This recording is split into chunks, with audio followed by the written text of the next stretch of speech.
Us. Tonight our speaker is Mr. Ken Kirky.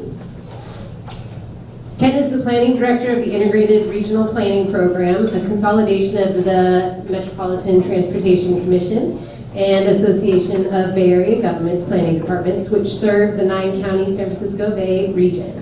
Since 2012, Ken has served as the Planning Director and lead staff for the development and update of Plan Bay Area 2040, the region's long-range plan that will guide land use, housing production, and transportation investments over the next 25 years. He oversees a staff of 45 responsible for a broad range of planning and implementation projects. Prior to joining MTC, Mr. Kirky was the planning and research director with ABAG, where he directed a variety of programs.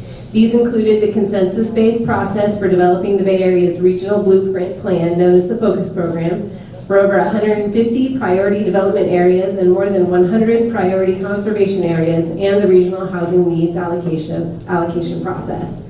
Mr. Kirky has more than 20 years of experience related to regional land use and transportation planning. Prior to joining MTC and ABAG, he worked in the public, private, and nonprofit sectors on regional growth management policy, general plans, specific plans, and development agreements in the San Francisco Bay Area and New England.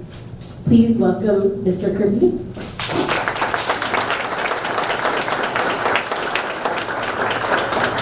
And we will go into Q&A after he is done. Thank you. We'll need to shorten that bio, clearly. Going forward, it's a little too detailed. Yes, I'm Ken Kirky. Thanks for having us here this evening. I'm joined by Brad Paul, Deputy Executive Director at MTC and ABAG, and Rebecca Long from our Legislative and Public Affairs Group. And they'll be up here with me afterward fielding questions after I walk through the presentation. And Nancy is going to be my slide clicker because I don't have one, and we'll try to get in a rhythm with that. Before I kick off, I also want to thank Mary K. Sweeney. I think this is an excellent place to have this conversation. It's really clear what this organization does at ground level is in many ways what the CASA effort is trying to accomplish at a wider scale. And so with that, let's go to the next slide. So what is CASA? CASA was convened by MTC and ABAG in 2017, and it was born out of a kind of a number of years of conversation related to this current economic boom that we've been living with since 2010, where virtually every issue that came before the regional agencies, even if it was a purely transportation issue, was seemingly about affordable housing. If we were talking about middle wage jobs related to freight planning, the lack of affordable housing for the workers would be the discussion. And over again, what the policymakers saw was that although there are a lot of people coming to the meetings who cared an awful lot about affordable housing and housing affordability more broadly, they oftentimes were at cross purposes. The development community would say, we just need to build a lot more housing and people need to get out of the way. Anti-displacement activists would say, that type of housing is actually the problem, and we need to protect existing residents from displacement. And affordable housing folks might just say, we don't have hardly any money to build affordable housing in this region. And so in looking at Plan Bay Area 2040, which was under development during this period, and some of the analysis we did, we showed that going forward, given the amount of funding we have for affordable housing, given current development practices, given current trend lines related to employment growth, if things seem bad now, they would get a lot worse in the future without some pretty demonstrative changes in terms of how we produce housing, what type of housing gets produced, how we protect existing affordable housing, and how we protect communities from displacement. And so that was the big idea behind CASA, to increase housing production at all levels of affordability, to preserve existing affordable housing, and to protect the most vulnerable folks in the region from displacement. Next slide. So this is a slide that many of you may have seen some version of this, some variation of this at some point, but this shows for the period between 2010 and 2016 what's been happening in the region. And essentially we've had almost world-famous levels of job growth, including high-income job growth, and relatively limited housing production. It varies across the region. It's particularly acute in Marin with 20 jobs added for every house permitted. But it's significant in every part of the region in terms of job growth, far outpacing housing growth. Next slide. This slide shows what it looks like in terms of income categories relative to housing need and housing production and job growth. If you look at this slide from the right and move to the left, you'll see that for the high income category, in terms of the projected need through RENA, there was almost as much housing permitted during this period as was called for in RENA. But if you compare that to the level of job growth, there's still a significant gap there.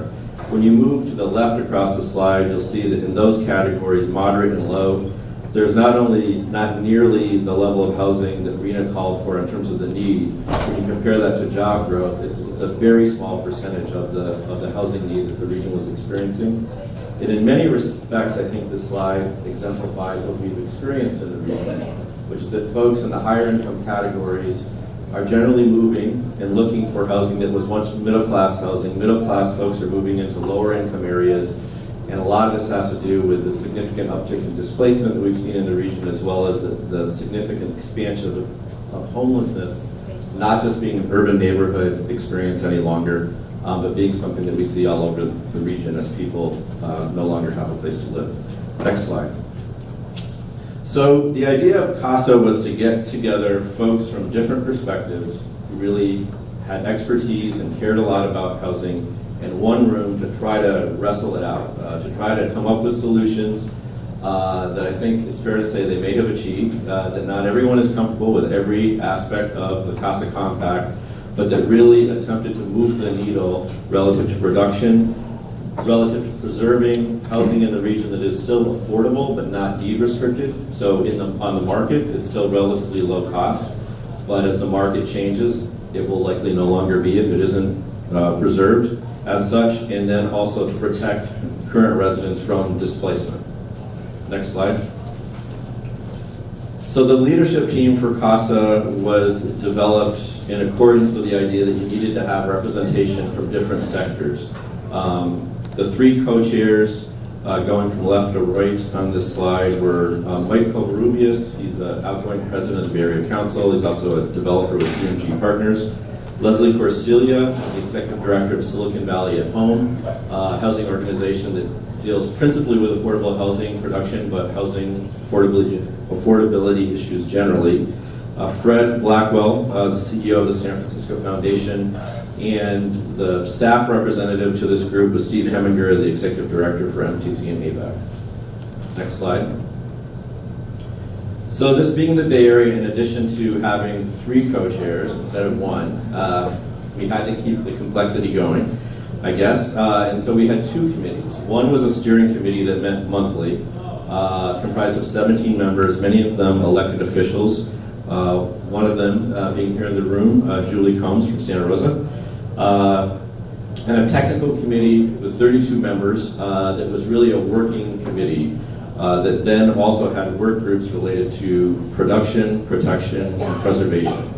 I think it's fair to say that you could not overstate how much work and how many hours these people put in on their own dime. It was all volunteer work, and they really poured themselves into this effort for a year and a half. And from my perspective, having been at this for a while, it was interesting to see developers, for example, start to understand the protection issue, and to see equity advocates start to say, we actually need more production as well, and to really actually do what was hoped for, which was to listen to each other and to try to find solutions and understand the complexity of the problem and what might be needed to move the needle on the problem.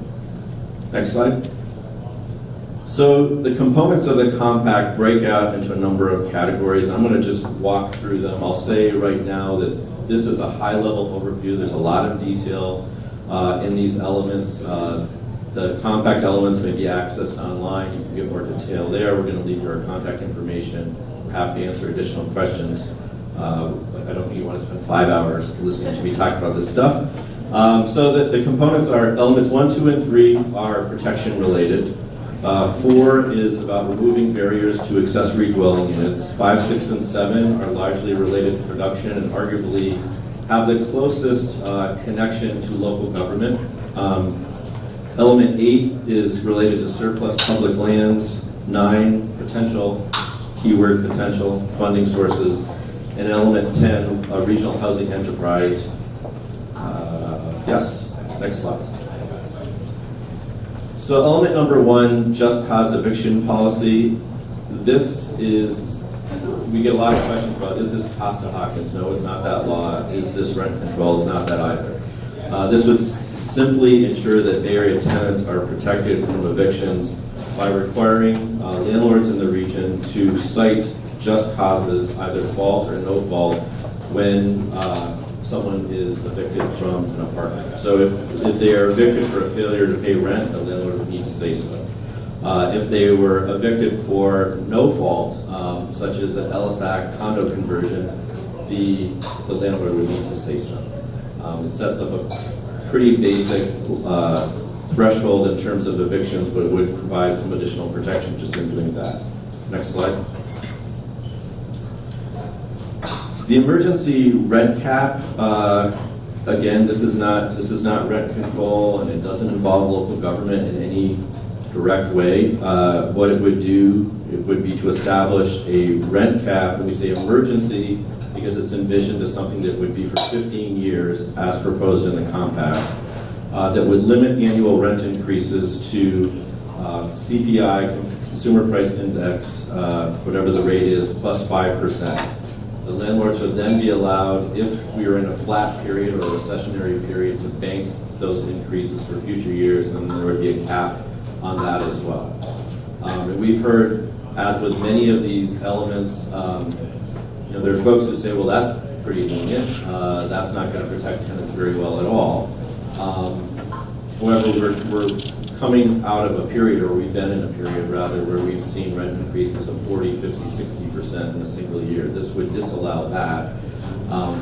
Related to what this compact is supposed to do, which is to weigh different concerns, the other side of that coin is making sure that you wouldn't create a dynamic where you couldn't get financing for rental housing in this region because this was seen as so draconian. So that's a balance that was attempted here. And I think time will tell, is it where it should be? Next slide. Element number 3 relates to emergency rental assistance and access to legal counsel. The first issue was access to legal counsel. The idea was that for low-income tenants, particularly if they're facing eviction, and it's not clear why they're facing eviction, that they should have access to legal counsel to assist them through that process. Out of the process of developing that portion of the compact, one of the issues that was raised, and it was raised principally at the steering committee by some of the policymakers, was that for so many people in the region, the reason they lose their home, their rental home, is because something goes wrong in their life. They're living paycheck to paycheck, and for a couple of months they don't have rent coming in. They don't have income coming in, rather, and that if there were emergency rental assistance for people in those situations, it might keep a lot of people in their homes, and it might keep some people off the streets as a result. So this was revised to include emergency rental assistance as well as access to legal counsel. What's that? Yes, and I think that they were, the lawyers were actually the folks who were pushing for that change. Element number 4, remove regulatory barriers to ADUs. This essentially builds upon or would apply best practices that already exist in some area communities, including the County of Sonoma and the City of Santa Rosa, region-wide. It's essentially what was included in the Ting bill last year that didn't get all the way through the legislature, but it essentially would remove some of the remaining barriers and try to create a similar process for all jurisdictions statewide related to accessory dwelling units. Next slide. Element number 5, minimum zoning near transit, is arguably one of the more controversial items in the compact. This relates in part to SB 827 that did not make it out of committee last year before the state legislature. It's a revision of that. I would say it is a modification of that as proposed in the Casa Compact. It would establish minimum zoning for housing in neighborhoods that have high-quality bus service or a major transit stop, a rail or ferry. It's a rail and ferry served by bus, a rail or ferry station or area. Our analysis in terms of high-quality bus service suggests that there's actually no area in the North Bay that would apply. that this would apply to. Because the thresholds are high enough, they are 15-minute headways during peak hour commutes, during the weekday commute times, and 30-minute headways on Saturday and Sunday on weekends. And the only locations in the region that meet this threshold are within the cities of San Francisco, Berkeley, Oakland, and San Jose. So, actually, no. Do you have the weekend service at 30 minutes? I think the weekend service is what probably knocks an additional number of places off that list. In any case, the transit stops are what they are. The idea is to retain local development standards such as setbacks, density limits, maximum unit sizes, and lot coverages, but to allow for higher heights in these areas up to essentially a 4-story building within a quarter mile of the transit service. There's also provision to defer changes of what have been called sensitive communities. So these are communities that, communities of color that are low income, that have been designated as such, to allow for more planning in these areas before the zoning application would be applied. Next slide. It's titled, Element 6 is titled Good Government Reforms to Housing Approval Process. This essentially requires a lot of things that I think many people believe exists all over the region now in most jurisdictions, but in fact do not, such as requiring local jurisdictions to create and maintain in a publicly accessible format all rules, codes, and standards that apply for residential applications. I've had a number of local elected officials say, well, that's on everybody's website. I can tell you it is not. And that's kind of the threshold that's being proposed here. Also, that rules, fees, and historic designation are set at the date of an application's completeness, so things aren't changing through the course of the application process, and that for zoning compliant residential projects, no more than 3 public hearings would be required prior to approval. Next slide. Element number 7 relates to SB35. It would return ministerial approval for certain types of projects that meet a variety of requirements. They would have to be in transit priority areas. Greenfield development would not be applicable. There are a range of thresholds that only a certain number of projects and location types would be applied. But this mechanism would provide for property tax abatement to make infill development more feasible. That's essentially the idea behind element number 7, is with some expedited approvals, there would be additional financial incentives for housing, and that fees would be capped, but then jurisdictions would be able to capture more of the development return going forward. Next slide.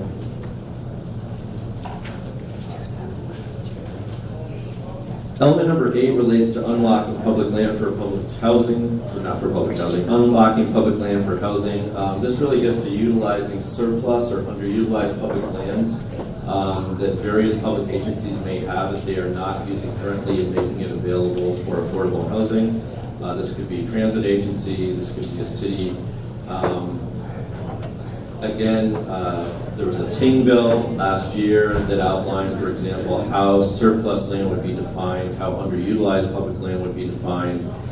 This would create a framework for that.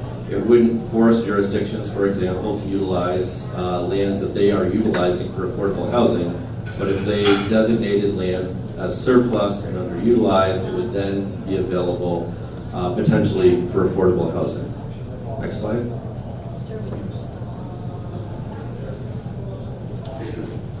Many of the mechanisms that I've described, the protection mechanisms, anything that increases affordable housing, of course requires money.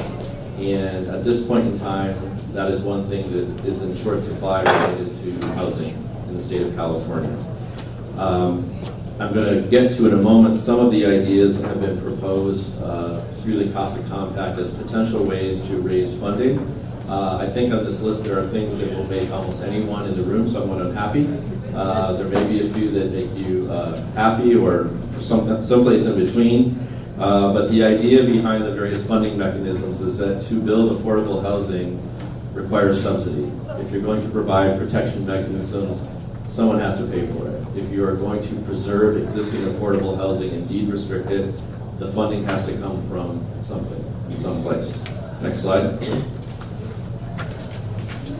So some of the basic, and this is just a thumbnail sketch, and some of the basic math around the 3 Ps in funding are outlined on this slide. The first, looking at the upper left protection category, it's estimated that in terms of access to legal counsel and emergency rental assistance, looking at assisting 24,000 households, this is region-wide per year, would cost about $50 million per year. In terms of producing lower income subsidized housing, this is the big ticket item, of course. Currently, there's really limited affordable housing funding in the state of California. The average funding gap currently, if you look at the existing funding sources, federal and state that exist, as well as some of the tax credits and other funding mechanisms that exist for affordable housing, the average funding gap per unit is $150,000. The CASA target, and this is based upon the Planned Bay Area target for the low-income housing need in the region, is 14,000 units per year. That's an annual funding gap for production of $2.1 billion. Preservation, so this is preserving existing units that are low cost. They exist still in much of the region, or at least some parts of the region. It's estimated that to preserve an existing unit, which would probably mean, in addition to purchasing a building, renovating it, it might mean retrofitting it in terms of seismic needs. That's estimated to be $100,000 per unit. Given the CASA target of 3,750 units, the annual funding gap for preservation is $375 million. Next slide. So if, and it's a big if at this point in time, but if there was additional sources of funding available to implement this compact, the proposed allocation of revenue raised by CASA is outlined on this slide, and this, like everything else in the compact, is something that I think will be discussed and debated significantly going forward.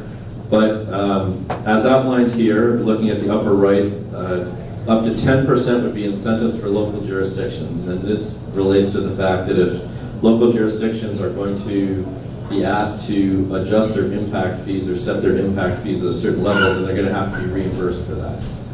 That you all can't just take a hit.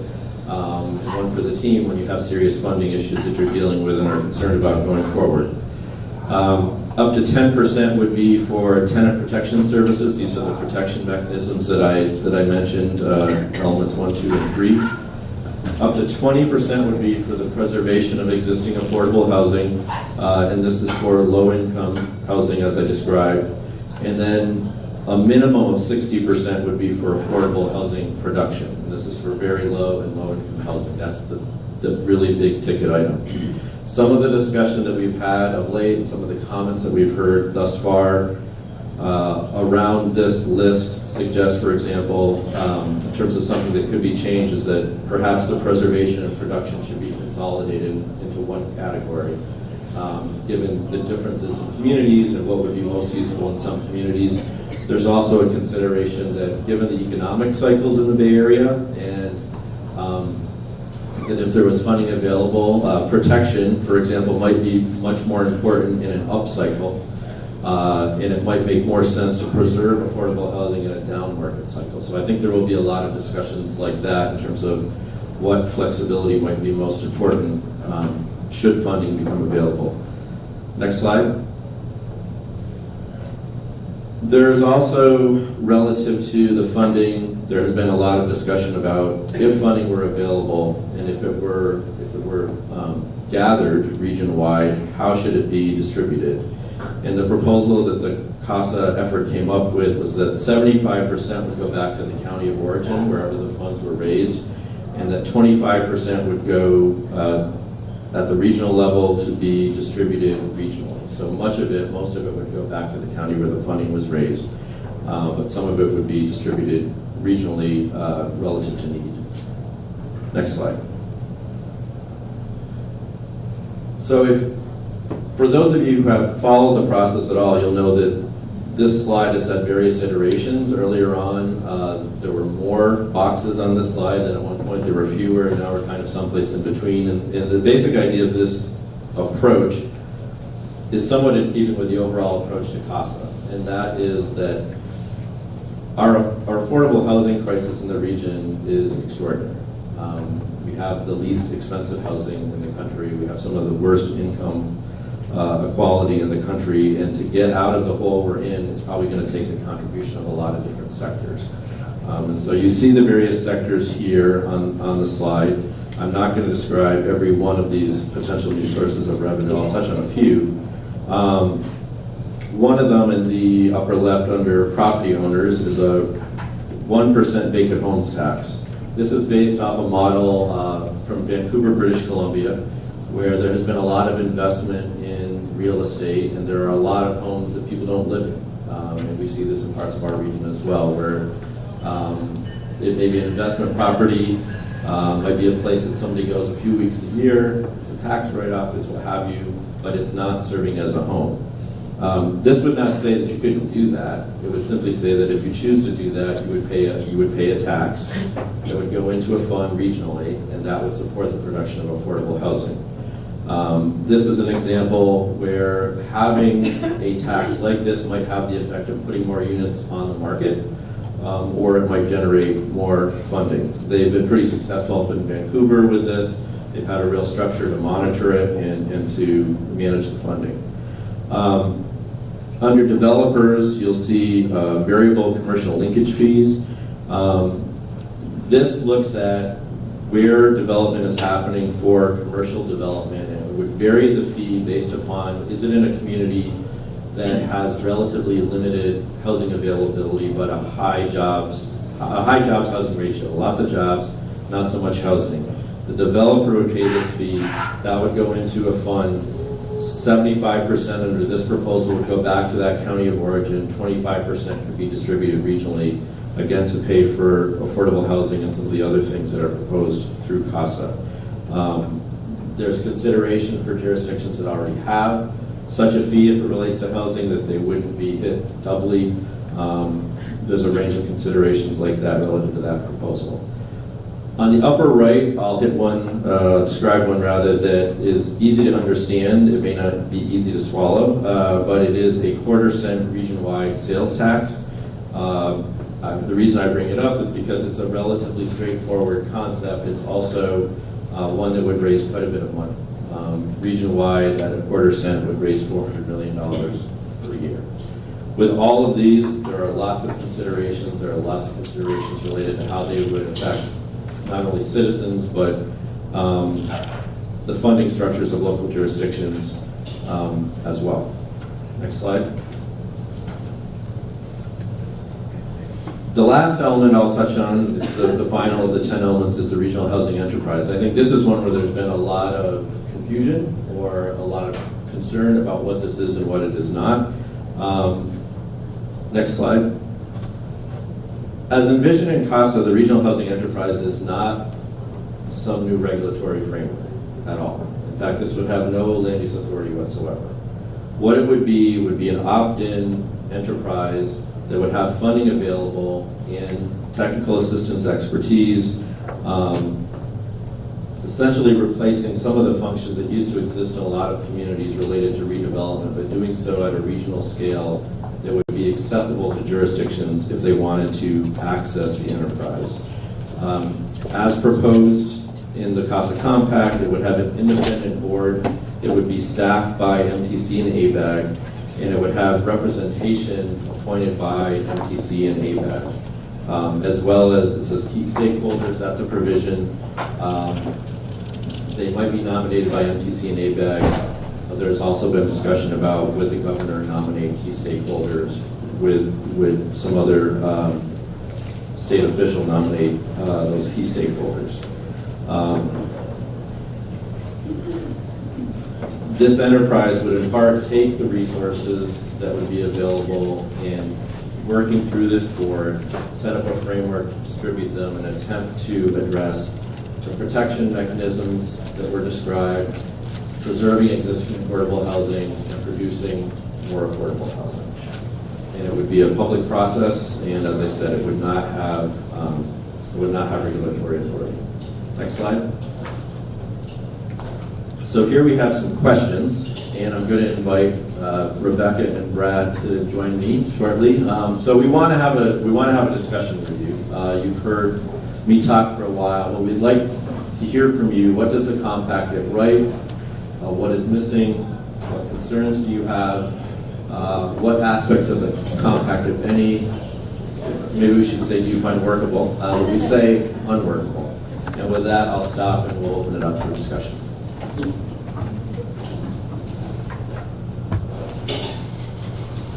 I've just been told we only have one microphone, so we need people to project. If you want to have us project, that's fine too. If you want to call out the question, I'll try to repeat it.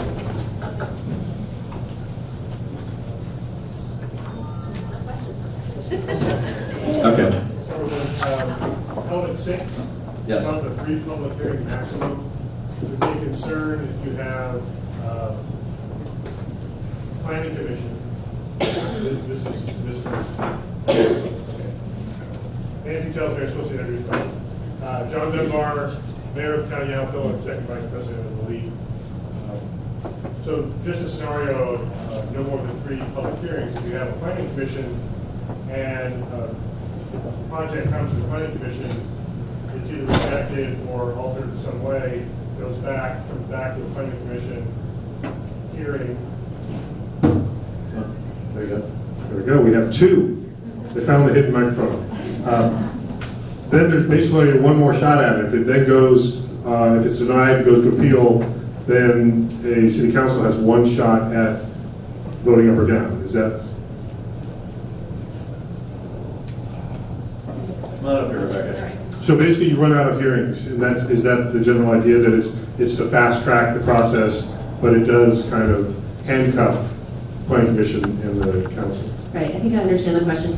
And I'm going to confess I have not worked in local government, so I'm going to invite you all to educate me here on this process. But the specific language in the compact, and can also help me out here, it talks about no more than 3 de novo public hearings. And so from what you described, I think that might be different, because if the planning commission changed the project, then that would be a different project. And so I think the intent is, you know, we're not going to re-discuss 3 different times the exact same terms of the project. So if there was no change from planning commission to somewhere else to the city council, then yes, that would be it. But if there's back and forth and change, that wouldn't count against the 3. Is that your understanding?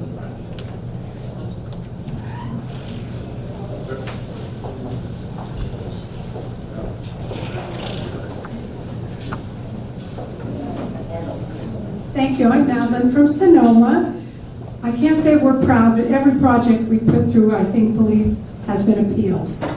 So last year we spent, I think, around $300,000 fighting appeals. You know how big we are, 10,600. Geez, we're in a race to be the best, you know. We're in a race to be the worst, I guess. I don't know. But one of the things that's always been an issue for me is the issue of transportation centers. You know, as a small community, we really lose. What if you have a 48-unit affordable housing and a bus stop that takes 20 people a day? We don't get an incentive for that. And so I just think something has to happen to give smaller cities an incentive for trying to create, these transportation hubs, which is the best that we can do. The other thing I'm very proud of, we have, I think, 4 or 5 cities, including Cotati, Sonoma. We now have fare-free buses. But what we have to do, as the city of Sebastopol did, was a forum, and had forums to make sure that people could take the bus to the best locations, to change the schedules, and hopefully we'll continue to have fare-free buses. But we need to get people to actually get on them, so you have to do that study first. But I just wanted to say again about smaller cities, we don't have an advantage with respect to transportation hubs. Maybe it could be 12 people. To us, that's a hub. Thank you. Thank you. I would just add that as envisioned in terms of affordable housing funding in the compact, there's generally no direct connection to transit centers in that sense. Where there is any kind of streamlining, it's been contained in that way. But I think in terms of affordable housing funding or preservation funding, a lot of the discussion was that it should be dispersed regionally to the extent it can because the need is so great. Steve Rogers, Town of Yountville. Two comments. One is, I think the first thing is, following on the comment in Sonoma, I do think you need to work on scalability, recognizing that one size does not fit all. And that when you look at definitions and structures, something that may be appropriate in the urban East Bay or the peninsula is out of scale and inconsistent. Now, I'm not suggesting that small communities get a pass and don't do what's appropriate. I'm just suggesting that the intent and the scale need to match. Second observation would be, when you talk about surplus or available public land, I didn't see the state of California on the list. They are. And we would certainly strongly encourage that the state needs to be a better steward and partner with local government on our efforts to try to utilize underutilized state property in our neighborhoods. They are on the list actually, and the Ting bill was actually pretty specific about the state's role, and one could read maybe dereliction of duty in that respect into that.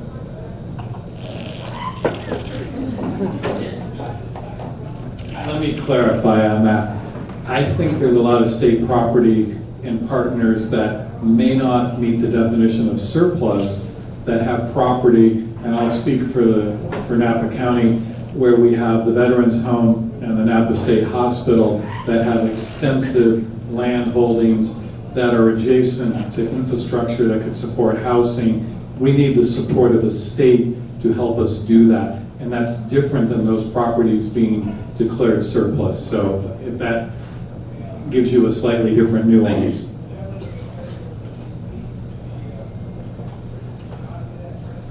Logan Harvey, City of Sonoma. Yeah, I would agree with the comments from, what's your name? Steve from Yountville. I'm terrible at names. So I would agree with that. I think we have a similar problem in the City of Sonoma. We have the developmental center that recently closed, and it isn't being kind of handled in a way that's going directly to the City of Sonoma. We have other parks that are in the City of Sonoma that could be broken up to allow for housing where it makes sense. And I would like to see some way that we can work easily with the state to make that happen and have those places be identified. Beyond that, one criticism I have is there isn't a lot of connection between large businesses coming in, putting in thousands of jobs, and then not being required to build housing. And I think that is one of the largest problems. I work with Yahoo, and I went down to that whole center in Sunnyvale, and you've got Lockheed Martin, Google, Yahoo, Samsung, Apple, all there. Nobody was required to build any housing, and there's certainly land there to build 30-story buildings that would provide housing for their workers. And the fact that we're not requiring that, I think we're really missing the ball there. And you're talking about taxing taxpayers at a quarter cent to provide $400 million of funding for this project. And that to me is that's kind of problematic. This is the problem, right? The problem is high-income earners, large businesses coming in, and their solution to housing is let's bus everybody for free to San Francisco. And I think then that falls on the communities that are in the North Bay and all that. So I'd like to see that. And then finally on the point about vacant homes, I think that's really key. I think we should be looking at that. It's a problem we really struggle with, especially in Sonoma, Healdsburg, and communities that are in our area, because we're wine, we're tourism, people like to buy second homes there. How do we identify what is a vacant home? And then by what mechanism do we tax them? And then by what mechanism do we enforce that? Because for small communities especially, it's really, really difficult. We need regional bodies to do those things. And how do we identify that? If we're going to identify it based off your voter registration, okay, these are smart people, they're wealthy people, they're just going to change your voter registration to avoid the tax. And how do we stop them from doing that? Thanks.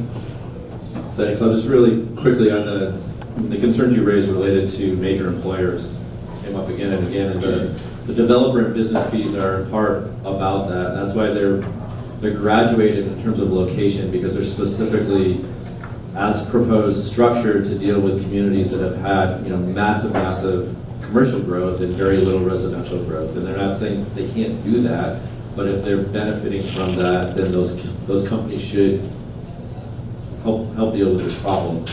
In terms of the vacant homes tax idea, the way that Vancouver did it was they required a registry, and they said if you have a vacant home, if you are not living in it, you need to let us know by a date certain. And they had enforcement mechanisms related to a variety of different factors, but the compliance rate was really high, and it generated quite a bit of funding for that city, as I understand it.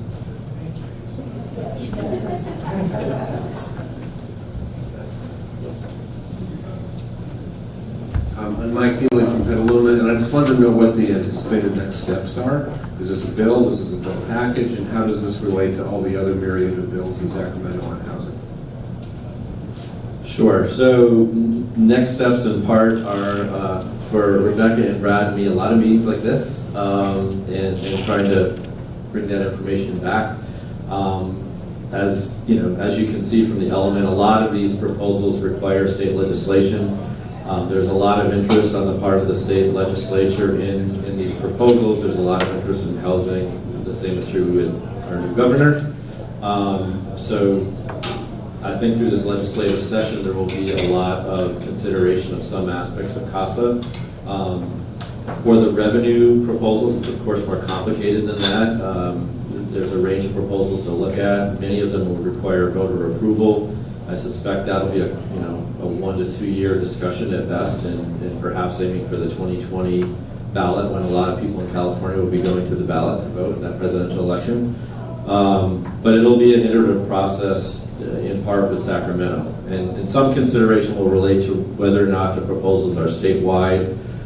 There's been some interest on the part of some of the legislators of having some of these proposals relate just to the region, because they feel that the region's problem is so severe, they don't necessarily need to have, Northern California have the same bill applicability. But it's a legislative process. For us, it's a lot of engagement going forward this spring.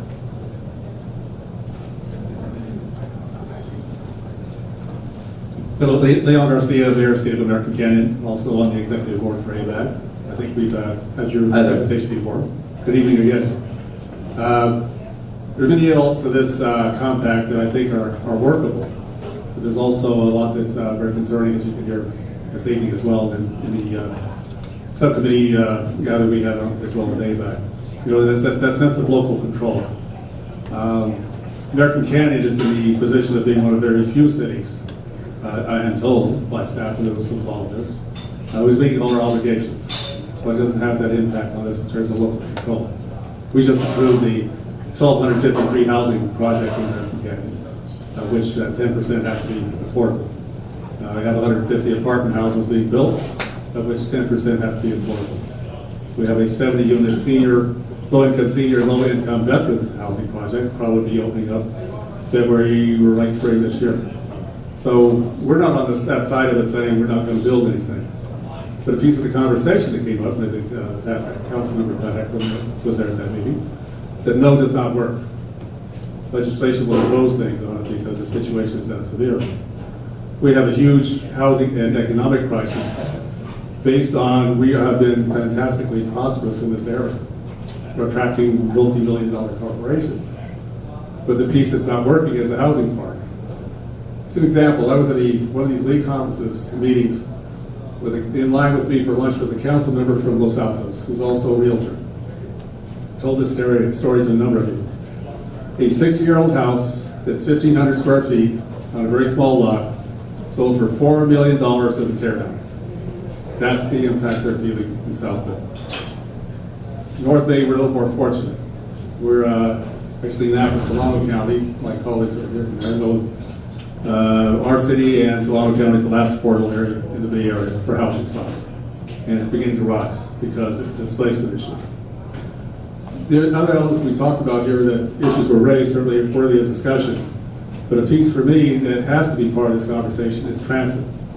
People move where housing is affordable. I'm talking with people who now the commute time is now coming, not just Novato, East Bay to the west side of the Bay, Sacramento to San Francisco. So, a gentleman I was talking to this day who's on top of these issues, no, it's Sacramento to now Roseville, being pushed further out to affordable housing. Having family on the East Coast, that corridor that goes from New York to Washington DC rail works quite well. People move out to where the community in the suburbs is affordable to them, lifestyle they want, and they commute into the city. Transit's not working well here, and I think that's another issue that we need to solve to be able to solve the housing inequity process. I talk with people at South Bay, San Mateo. The displacement is tremendous. Basically, your service workforce for the cities lived in San Mateo, as I'm told, by their council representatives. They've been pushed out. Now commuting from Tracy, Stockton, because they can't afford the housing. We have businesses, and Mayor Dunbar and I were at a meeting recently, mayors of Napa County. Businesses are closing, and the impacts beginning to be felt because they can't find the staff, because the staff can't find the housing, and they're not going to commute. Hired professional staff are finding the same problem. So a piece of the conversation I would add to this thing, again, gets back to transit. The Governor Brown's railroad dream, frankly, did not work for me. But if you build a high-speed rail line between, say, Sacramento and the Bay Area, between Stockton and the Bay Area, now you can begin to get the workforce and the commuters in for housing. And there's less impact on the Bay Area in terms of having to meet this housing demand. It's a much larger regional picture beyond Napa County. Thank you. Thank you.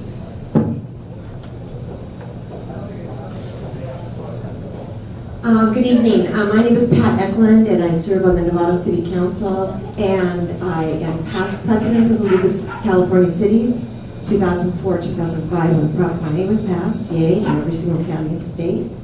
And I also serve on the ABAG Executive Board representing the 11 cities in our county. Ken, thank you very much for your presentation. You always do a great job, and really appreciate that both Rebecca as well as Brad are here as well. And Brad has attended some of these meetings in the past, and also mayors and council members. First of all, I'm disappointed that you didn't bring copies of the compact, and I guess I would request Nancy Bennett, there you are. If I give you the final copy, could you send it out to all the elected officials in the North Bay Division? Because I believe if you take the time to read this, every city in the North Bay is going to be, I believe, adversely impacted. Because it's not only a one-size-fits-all, but it's top-down land use planning and zoning. And in fact, the question was asked, what about the next steps? Well, in fact, Scott Wiener has already introduced SB50, which all of us have already heard about, which is an attempt to implement the compact number, element number 5, which is the minimum zoning near transit.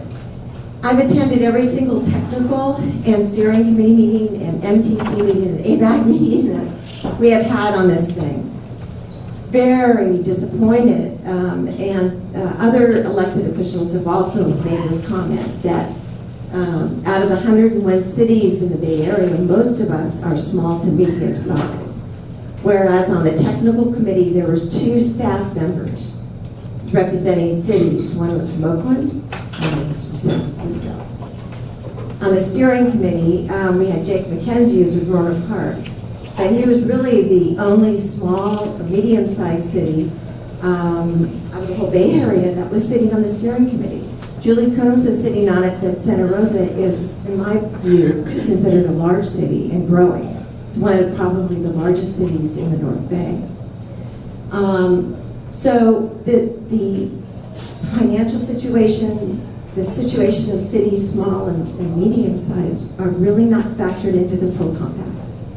And as far as I can say, elements number 1 through 3 have a lot of merit, and the people really worked harder on this, but when you start proposing things that it's going to, by right, allow development to occur regardless of the quality of life. That's where I think it raises some concerns. So my question is, you're hearing some of the concerns, and I've attended Alameda counties and some of the others that you had. What are you going to do with these? Because the compact has already been passed by CASA. It's already been signed by MTC. Whether it's signed by ABAG or not will yet be decided. So how are you going to change a compact when the state legislatures are already developing bills according to the compact? Rebecca, you want to? Rebecca's, she's closer to the sausage making in Sacramento. I'll take a stab. Good to see you, Pat. You brought up SB50, and I think that's a good example of a bill that's been introduced that is very similar to CASA item number 5, and that's not a big surprise because SB 827 last year certainly caught many people's attention. That was Senator Wieners' original bill about upzoning near transit. The committee that worked on item number 5 definitely looked at that, made some changes to it that are written up in the Casa Compact. And then Senator Wiener, he's on his own agenda, right? So he's aware of the Casa work, but he is not asking for permission. He is not reading our compact. He is on his own path. And so how we negotiate that and figure out, letting him know the feedback that we're getting from local government, that is all a work in progress. And so MTC in December endorsed the Casa Compact with a number of caveats. So they made clear that we don't support or officially endorse, I can't remember exactly the words, but it's not a blank check, staff, we love everything here, go write bills to do this. We are going to bring back to MTC positions, recommendations on all of the bills. So when we're ready, we'll come back to MTC with a recommendation on SB50, and very likely we may have some amendments that we'll recommend, and that they will be debated by MTC's legislation committee. Meanwhile, all the other parties that have been engaged in CASA, they'll be doing that legislative work as well. So, I guess the way that I would explain sort of the next steps in Sacramento is it's going to be iterative. We've put out a lot of detailed ideas. In some cases, MTC will be seeking bill authors and working very closely. In others, for the items 1 through 3 that are really around tenant protection, you'll likely see the nonprofit housing organizations and the equity advocates that are taking the lead there.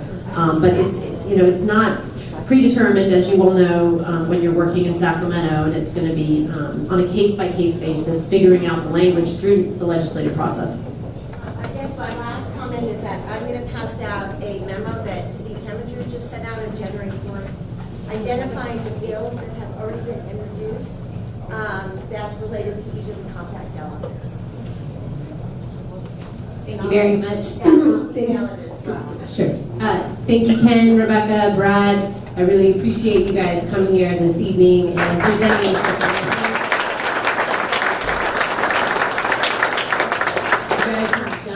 Of work on this. Housing crisis is very important to not only the Bay Area but the entire state, and I promise this conversation is going to continue throughout this year and into the future. So again, thank you for coming.